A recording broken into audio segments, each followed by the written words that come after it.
Kansara DTV news ગુજરાતીમાં આપનું સ્વાગત છે। નજર કરીએ આજના મુખ્ય સમાચારો। અંકલેશ્વર શહેર અને ભડકોદરા વિસ્તારમાં સૌભાગ્યવતી મહિલાઓએ વટ સાવિત્રીના વ્રતની અત્યંત ભક્તિભાવપૂર્વક ઉજવણી કરી હતી। સૌભાગ્યવતી સ્ત્રીઓએ પોતાના પતિના લાંબા આયુષ્યની અને સુખ સમૃદ્ધિની કામના કરી હતી। અંકલેશ્વર શહેરના વિવિધ મંદિરો વડના ઝાડ નીચે સૌભાગ્યવતી મહિલાઓ દ્વારા વટ સાવિત્રીના વ્રતની શ્રદ્ધાભેર ઉજવણી કરવામાં આવી હતી। શહેરના રત્નેશ્વર અને પંચાયતી બજાર ખાતે વટ સાવિત્રીના વ્રતની ઉજવણી કરી પતિના લાંબા આયુષ્ય માટે કામના કરવામાં આવી હતી। તેમજ અંકલેશ્વરમાં ભડકોદરા ગામ સહિતના સ્થળોએ વટ સાવિત્રીના વ્રતનું પૂજન અર્ચન કરવામાં આવ્યું હતું। શાસ્ત્રો મુજબ વટના વૃક્ષ નીચે બેસીને જ સાવિત્રીએ પોતાના પતિ સત્યવાનને પુનર્જીવિત કર્યા હતા। વટ સાવિત્રી વ્રત કરીને સૌભાગ્યવતી મહિલાઓ પોતાના પતિના લાંબા આયુષ્ય અને સુખ સમૃદ્ધિની કામના કરે છે। આ દિવસે મહિલાઓ વ્રત રાખીને વટ વૃક્ષ પાસે જઈને વિધિવત પૂજા કરે છે।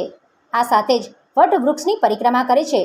ધાર્મિક માન્યતાઓ અનુસાર આમ કરવાથી પતિના જીવનમાં આવનારી દરેક બાધા દૂર થાય છે અને સુખ સમૃદ્ધિ સાથે લાંબા આયુષ્યની પ્રાપ્તિ થાય છે।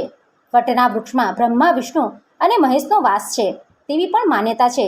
આથી અત્યંત ભક્તિ અને ભાવપૂર્વક આ પૂજન કરવામાં આવે છે। જય શ્રી કૃષ્ણ।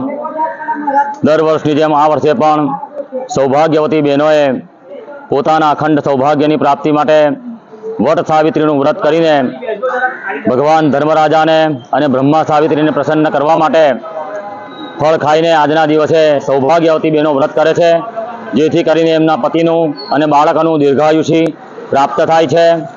અને આજના રોજ સૂતરના દોરા વડે વડને પૂજન કરીને 4 વખત પ્રદક્ષિણા ફરીને પોતાના ઈચ્છિત કાર્યની પ્રાપ્તિ માટે આજે બ્રહ્મા સાવિત્રીનું પૂજન કરીને બહેનો અખંડ સૌભાગ્ય 7 જન્મ સુધી પોતાના પતિને દીર્ઘાયુષી પ્રાપ્ત થાય એટલા માટે આ વ્રત પૂજન કરે છે।